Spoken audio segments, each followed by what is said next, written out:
Muy buen día tengan todos ustedes. Soy el profesor Francisco Rivera, jefe de materia de la asignatura de Historia del Arte del Núcleo Propedéutico del Colegio de Bachilleres del Estado de Veracruz.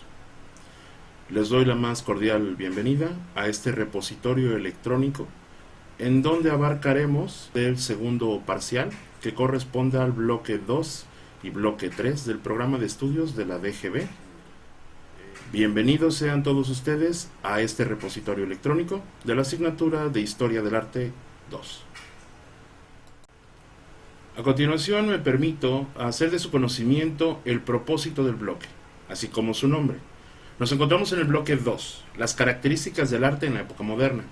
El propósito es explicar la trascendencia que tuvieron las culturas renacentistas en el desarrollo de las distintas ramas del arte, reflexionando de manera crítica los cambios más significativos en la arquitectura, escultura y pintura del periodo, así como su relación con el contexto actual. Los aprendizajes esperados son dos: deducir el origen y desarrollo del arte durante los periodos del Renacimiento, Barroco y Neoclásico, a través del reconocimiento de las características de la arquitectura, escultura y pintura, con el fin de reflexionar sobre la evolución histórica de las diferentes posturas artísticas. El segundo aprendizaje esperado es establecer una relación con las características de la arquitectura, escultura y pintura del periodo renacentista con las actuales manifestaciones del arte, favoreciendo la reflexión sobre la diversidad cultural y fomentar su sensibilidad artística. Las características generales del Renacimiento. El Renacimiento es el periodo cultural occidental inmediato al medioevo. Se desarrolló entre los siglos XV y XVI. Buscaba desmitificar al humano y su entorno, al distanciarlo de la teología cristiana, encaminándolo hacia el humanismo, el naturalismo y el individualismo renacentista. Una de sus principales características es de recuperar la cultura y la ciencia clásica, así como el anhelo por restaurar el mundo de la antigüedad. Es gracias a este deseo que se potencializa el humanismo a lo largo del Renacimiento, pues busca una nueva concepción del mundo al reinterpretar la historia en donde se exaltan los valores y criterios de la antigüedad clásica. Lo anterior, obviamente, tendría su impacto en el mundo del arte. En el Renacimiento, la pintura significó revivir un arte verosímil y naturalista. En la escultura, se vuelcan hacia los cánones clásicos, al ideal de la belleza humana, al sentido de la armonía y el equilibrio. Por su parte, en la arquitectura, se rompe con los modelos medievales para retomar los elementos y técnicas de la antigüedad. Los temas sobre la mitología renacen y se entremezclan con la hagiografía cristiana. Esto no significa una transformación hacia el paganismo, sino un proceso con características antropocéntricas que retoman la medida del hombre como referencia. Esto quiere decir, el hombre como un referente universal, el hombre como medida de todas las cosas, al replantear su contexto según su propia visión, desembocando entonces en el naturalismo e individualismo renacentista. En cuanto a la estética renacentista, el canon clásico se restablece, dando proporcionalidad al idealizar las virtudes morales, cívicas, a través de la armonía y el equilibrio. La arquitectura del Renacimiento estuvo relacionada y vinculada a través de dos grandes pilares: el clasicismo, refiriéndonos a la antigüedad, clásico griego, romano, y el humanismo, la nueva corriente filosófica del hombre por el hombre la medida del hombre. En el específico caso de la arquitectura busca romper de manera efectiva y tajante cualquier relación con el estilo arquitectónico gótico que precedió al Renacimiento durante la Edad Media. Esto buscó romper de manera abrupta la verticalidad del gótico, característico por sus agujas en sus catedrales, en sus edificios religiosos, y buscó más un equilibrio desde la perspectiva de un horizonte, lo cual analizaremos más adelante mediante algunas imágenes e ilustraciones que vamos a proporcionarles. Hay que recordar que las características arquitectónicas del Renacimiento vienen directamente de la arquitectura romana. El por qué es fácil.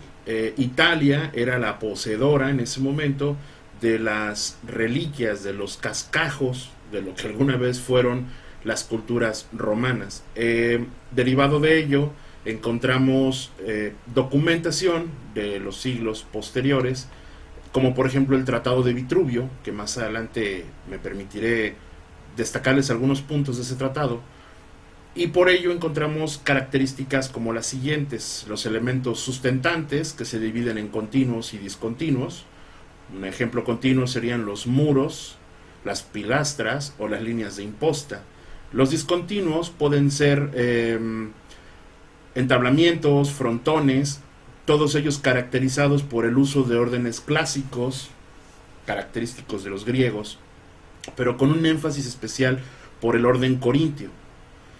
También tenemos elementos sostenidos como el arco, que en esta característica renacentista se emplea más el de medio punto, cubiertas de cañón, casetones, bóvedas.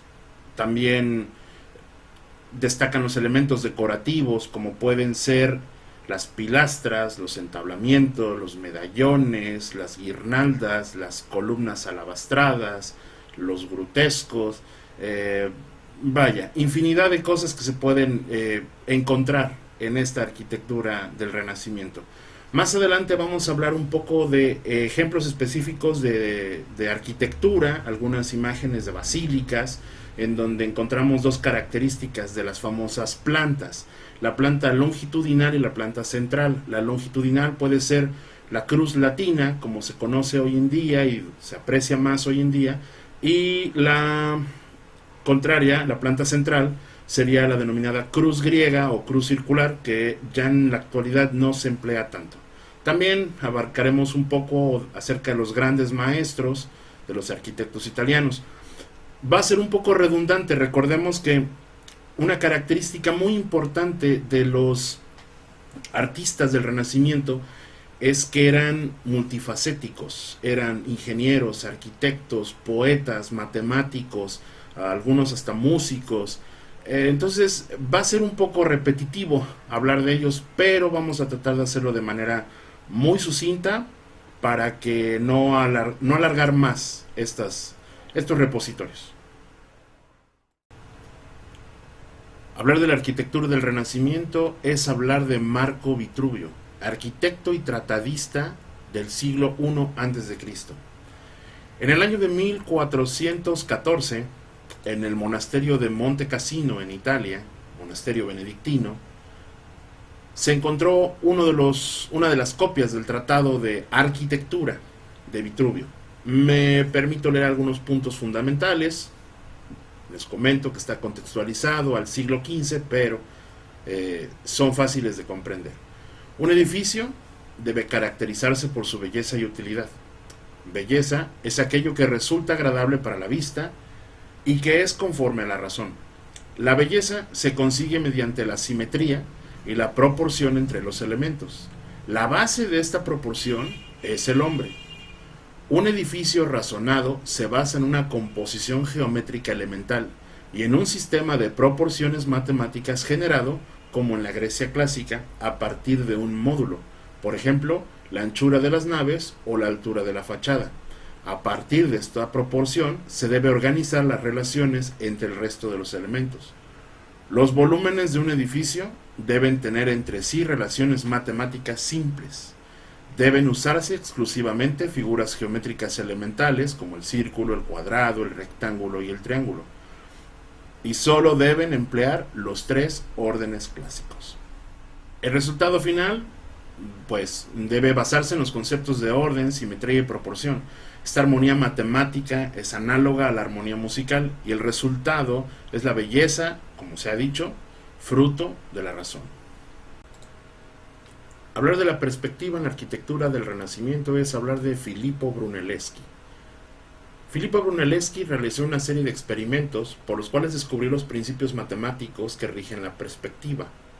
Uno de estos principios es que los objetos parecen más pequeños cuanto más lejos estén.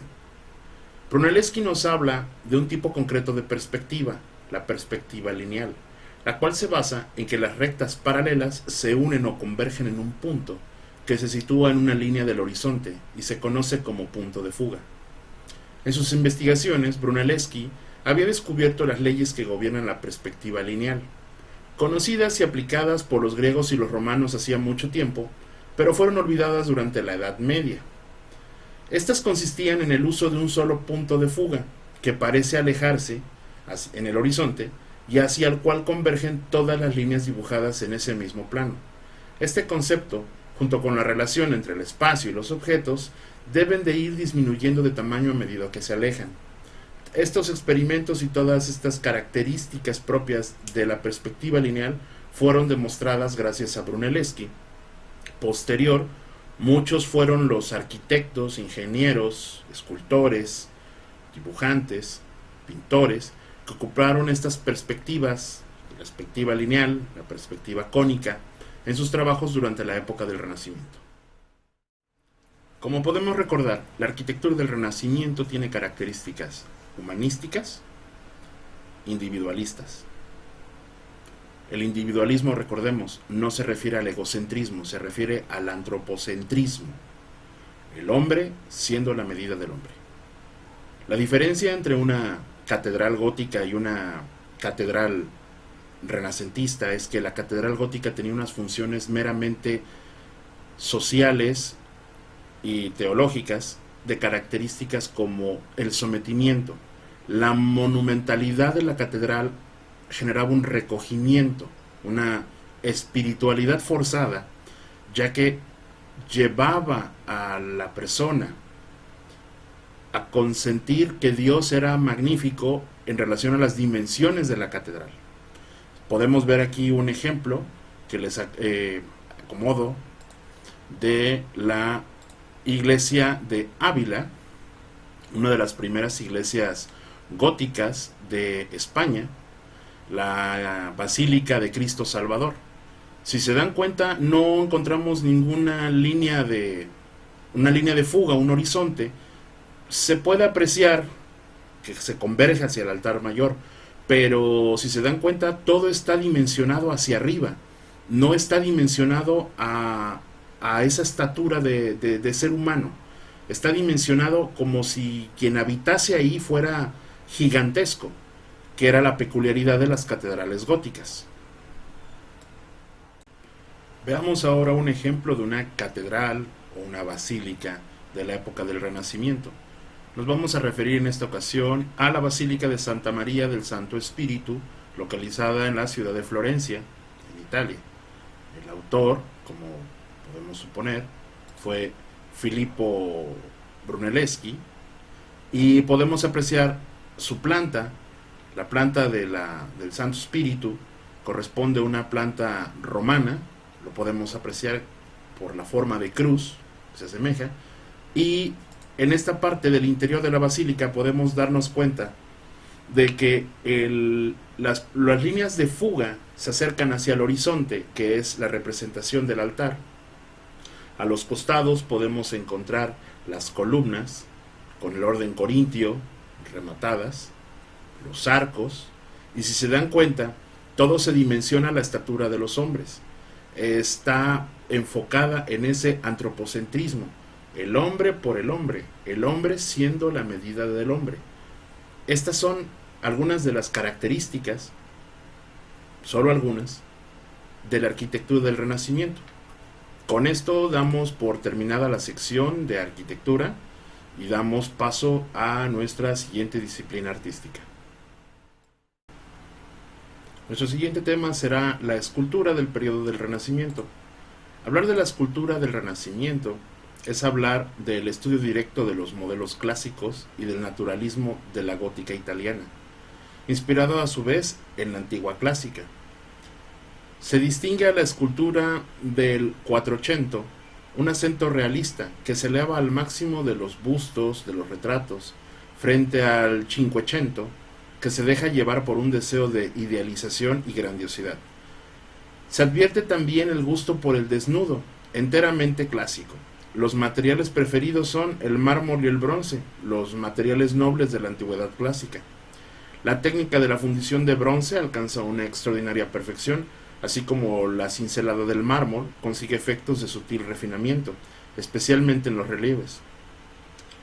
En Florencia se generaliza un material de barro cocido que a veces es vidriado o a veces es pintado para efectos de mayor realismo. Además del género religioso, siempre cultivado con preferencia por parte de los autores, de los artistas, vemos surgir elementos profanos y alegóricos en la escultura funeraria. Se resucita el retrato ecuestre al característico modo antiguo, al tiempo que se cultiva mucho el manejo del busto redondo. El artista abandona el anonimato y tiene conciencia de su libre capacidad creadora, aunque los temas le vengan impuestos por los encargos. En cada obra renacentista vemos prácticamente un estilo individual. El hombre y la naturaleza son los protagonistas de este arte. Aquí podemos hacer hincapié de las importancias de los mecenazgos. Si recordamos, el Renacimiento nace en Florencia. Florencia era un estado capital regido por los burgueses, en este caso la familia Medici. Correspondería al periodo del 400 o los 1400, para ser más castellanos, y los Medici eran los mecenas principales de este periodo. Posterior a los 1400, los 1500, siglo XVI, el Renacimiento se traslada hacia Roma, en donde los nuevos mecenas son los papas. Mediante esto, pues es cuando se vuelve más prolífico el trabajo de los artistas durante el Renacimiento, derivado a que no había una preocupación por el bien material, el bien económico, pues eran remunerados por los mecenas, ya sean los Medici en los años 1400 o por los pontificados de los años 1500. A todo esto de las características de la escultura contribuye la idealización y el embellecimiento de la vida misma. Y es este idealismo neoplatónico lo que mejor sirve para distinguir lo renaciente de lo gótico.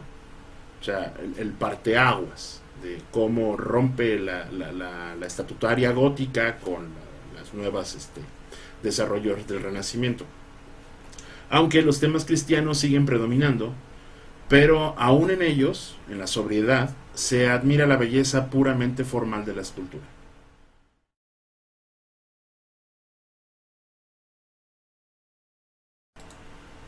Ha llegado el momento de hablar de la pintura en el Renacimiento.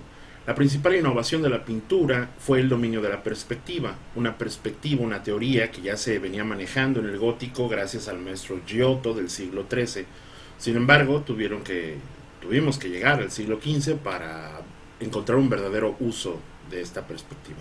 El tratadista Piero de la Francesa, en su obra De Prospectiva Pigendi, hace referencia a dos conceptos de perspectiva utilizados: perspectiva lineal, que es una superficie dimensional a base de líneas, donde los dibujos vienen a converger en un mismo punto para de esa manera centrar la vista y conseguir una distancia.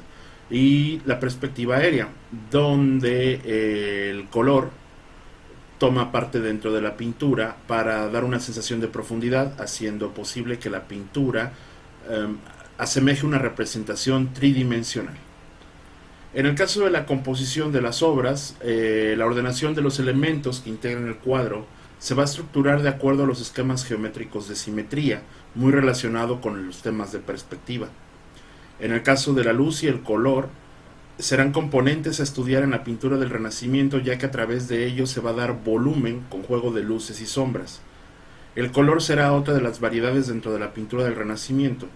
Con el tiempo se ha visto poco a poco que ha ido evolucionando, mientras que en el románico veíamos colores monocromáticos y en el gótico se empiezan a dar matices y graduaciones hasta alcanzar una máxima precisión en el Renacimiento.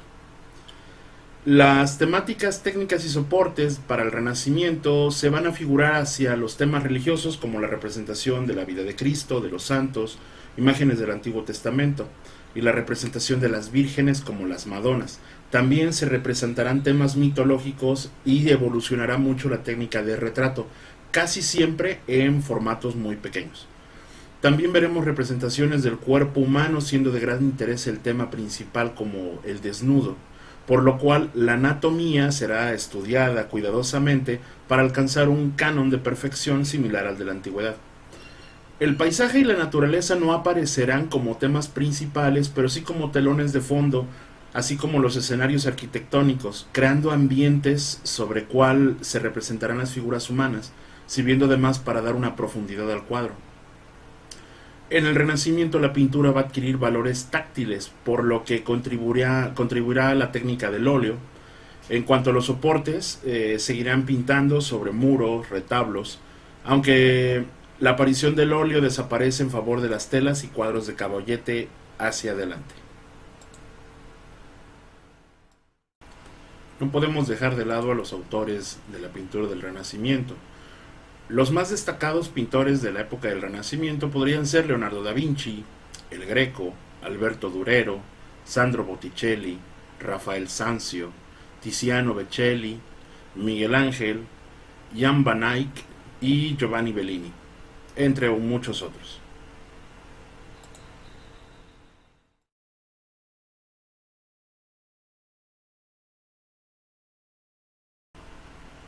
Ha llegado el momento de que hablemos sobre el barroco. El barroco fue un periodo de la historia de la cultura en Occidente que abarcó los siglos XVII y principios del siglo XVIII. Nace en Italia durante el periodo conocido como el Seicento, los años 1600.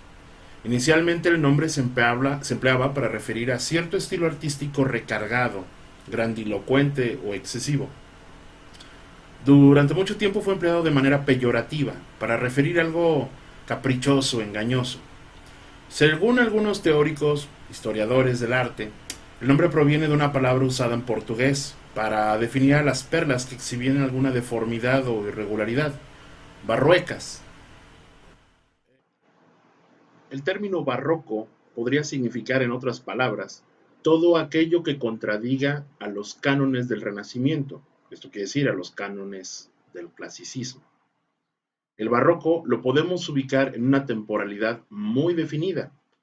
El barroco lo podemos ubicar como barroco primitivo de 1580 a 1630, el pleno de 1630 a 1680 y el tardío de 1680 a 1750.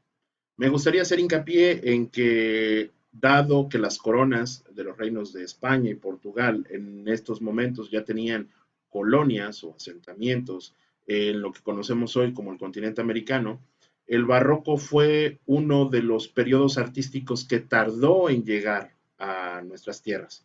Una característica, por ejemplo, es las catedrales de Perú y las catedrales de México. Eh, Abordan muchas características del clasicismo, del barroco, pero un detalle principal que quisiera hacerles la observación es que el barroco llegó de manos de un arquitecto español de apellido Churriguera. La característica de la arquitectura del maestro Churriguera dio paso a que en México el barroco tardío se denominara churrigueresco. A lo largo de estos años, el barroco ganó en refinamiento y ornato, cultivando el gusto por lo anecdótico, lo sorprendente, por lo efectivo, por la ilusión. Estas características a menudo se interpretan como un enfrentamiento más crudo entre la visión del artista y la realidad que lo rodea. En épocas posteriores se apreció el barroco como una forma degenerada del Renacimiento. Hoy en día es considerado como una negación simbólica y artística de lo clásico, donde este último era masculino, racional y apolíneo. Para el barroco se propuso ser femenino, irracional y dionisiaco, formas opuestas de concebir el arte y la cultura.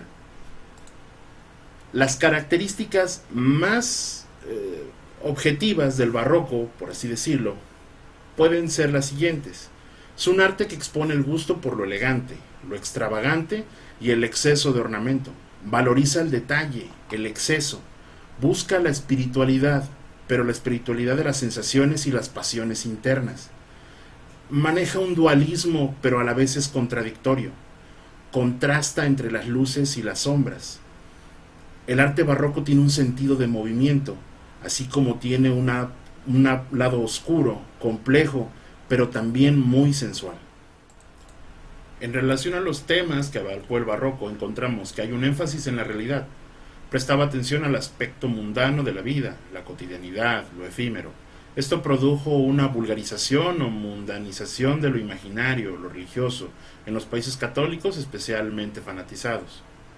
Una visión grandilocuente, exaltó lo nacional y lo religioso, considerándolos expresiones del poder político. Así, en esa época se produjeron obras monumentales, fastuosas, recargadas, con cierto contenido propagandístico a favor de la aristocracia y del clero generalmente. Cultura de la imagen, aspiraba a generar la obra del arte total, que evidenciara el poder dominante, en este caso el clero y la monarquía, pero no directamente, sino empleando engaños y artificios que resumibles en la frase Theatrum Mundi, el mundo es un teatro. Ha llegado el momento de hablar sobre la pintura del barroco. La pintura fue una de las expresiones artísticas más favorecidas en el barroco y que mayor diversidad exhibió en sus distintas manifestaciones geográficas. Sus estilos, sin embargo, pueden clasificarse en dos vertientes principales. Cada una de estas vertientes se acercaba a otro estilo, aunque siempre diferenciándose. En primer lugar, tenemos el estilo naturalista o naturalismo, que está basado en la observación y reproducción de la naturaleza, dando cabida a directrices morales o estéticas del artista, cuando no hay interpretaciones muy libres del objeto pintado. Es heredero del tenebrismo, gusto por los claroscuros de Caravaggio, por lo que también se le conoce como caravallismo. Por otro lado, tenemos el clasicismo. Es el estilo opuesto al naturalismo y a sus influencias. Era un estilo realista que obedecía a una concepción más racional, en la que predominaba el dibujo sobre la magia del color. Sus obras eran cerradas y sin las bruscas diagonales típicas del barroco. Es momento de hablar de la arquitectura. Durante el barroco, la arquitectura asumió formas mucho más dinámicas. Se cultivó un profundo sentido de la teatralidad y la escenificación, así como una decoración exuberante y abundante. Se prefirieron las formas cóncavas y convexas en lugar de la rigidez y linealidad del clasicismo. Se le dio gran importancia al urbanismo, ya que tanto reyes como papas deseaban controlar la transformación de los espacios públicos en sus ciudades. También abundan los juegos ópticos con la perspectiva del espectador. La escultura durante el barroco tuvo un comportamiento similar al de la arquitectura, sobre todo porque juntas decoraron los espacios públicos, los palacios y los edificios religiosos. Esto significa que la escultura tuvo una personalidad dinámica, expresiva, ornamental y sumamente variada en los distintos países europeos. Se pueden encontrar dos grandes líneas muy generales de la escultura barroca. Una sería la gótica, caracterizada por el imaginario religioso y la tradición local, y por otra parte tenemos la línea renacentista, que retoma el imaginario grecorromano clásico. Es momento de hablar de los mayores exponentes del barroco. En el caso de la pintura encontramos a Caravaggio, Rubens, Diego Velázquez, Rembrandt. En la escultura, Gian Lorenzo Bernini, Juan Martínez Montañés, Giacomo Serpota, Alonso Cano y Pedro de Mena. En la arquitectura, a Fernando de Casas Novoa, a Guarino Guarini, Pedro de Rivera y Francesco Borromini. En la arquitectura también podríamos incluir a Gian Lorenzo Bernini, pero lo dejaremos para más adelante con un video que pienso mostrarles. Ha llegado el momento de abarcar nuestro último tema del bloque 2, el neoclasicismo. El neoclasicismo o nuevo clasicismo fue un movimiento artístico surgido en Europa alrededor de 1750, durando hasta los mediados del siglo XIX. Este movimiento tuvo como objetivo principal rescatar los valores estéticos y culturales de las civilizaciones de la antigüedad clásica, Grecia y Roma. Recibe este nombre una vez que estuvo basado en los ideales clásicos. Se trata de un movimiento de oposición a las exageraciones y rebuscamientos del arte barroco. Se produce exactamente después de la Revolución Francesa de 1789 en el inicio de la Revolución Industrial y en el contexto de la Ilustración, también llamado Era de la Razón. Los héroes griegos y la simplicidad del arte fueron muy admirados y formaron la base de este movimiento. La arquitectura neoclásica fue el modelo preferido por la arquitectura civil oficial durante los siglos XVIII y parte del siglo XIX. Si bien es cierto que también se expresó en edificios religiosos, convivió más con tendencias afines como el palladianismo, fue un movimiento inglés de inspiración renacentista, el neogriego, fue un movimiento inglés y norteamericano inspirado en Grecia, fue determinantemente más preferido en los Estados Unidos como un referente a la democracia, y el estilo arquitectónico de Francia o academicismo francés, que tenía una cierta orientación hacia el eclecticismo. La arquitectura neoclásica en general tuvo ciertas características específicas entre las cuales podemos identificar que se basaba en la valoración simbólica de las formas geométricas y la línea, rechazando la compenetración de las plantas y los volúmenes interiores expresados en el exterior, así como un respeto por la pureza de planos y los volúmenes en sí. No irrumpía las líneas ni suavizaba los contornos. La escultura neoclásica viene a unir diversos elementos basados en la escultura clásica, de donde el uso del mármol es su más fuerte característica. También busca la armonía de las propiedades y de las formas con la exploración de temas relacionados a la mitología y los personajes heroicos. Los escultores neoclásicos fueron marcados por el rigor y la pasividad, y su producción academicista es considerada fría por algunos, aunque las estatuas de los héroes uniformados, las mujeres envueltas en túnicas de Afrodita o niños conversando con filósofos fueron los protagonistas de la fase inicial de la escultura neoclásica. En la escultura se respetaron los movimientos y posiciones reales del cuerpo humano, aunque la obra nunca estaba exenta de cierto realismo psicológico, pues plasmaba la expresión pensativa y melancólica en los rostros. La búsqueda del equilibrio entre el naturalismo y la belleza ideal quedaba evidente en los esbozos de terracota, en los cuales los volúmenes y las variaciones de las posiciones del cuerpo eran estudiados con mucho cuidado. El escultor neoclásico encontró el dinamismo en la sutileza de los gestos y la suavidad de las formas. La pintura del neoclasicismo presenta diversas características en este periodo, el cual buscaba la pureza y la armonía de las formas. Inspirados en las artes greco-romanas, el realismo, el racionalismo de las obras y el equilibrio de los colores fueron esenciales para diseminar este estilo en las artes plásticas. El epicentro de la pintura neoclásica se desplaza hacia Francia. Durante la Revolución Francesa, el modelo clásico adquiere un sentido ético y moral, asociándose a cambios en la visión del mundo social, de la vida cotidiana, en la simplificación de los patrones decorativos y en la forma despojada de los trajes.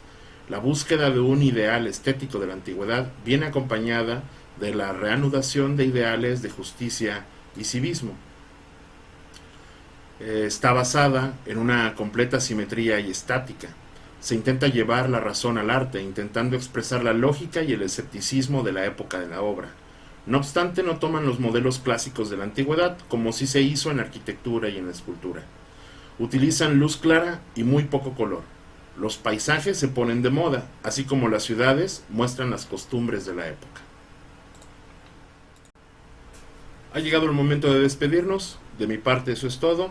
Agradezco mucho su tiempo y su interés en la asignatura de Historia del Arte. Les repito mi nombre, Francisco Rivera, quedo a sus órdenes. Les recomiendo ampliamente hagan uso del guión que encontrarán en la plataforma SIGA. En él encontrarán las actividades de aprendizaje, así como las evidencias de aprendizaje. También encontrarán indexados en la plataforma algunas ligas para videos y mayor información. Les agradezco mucho.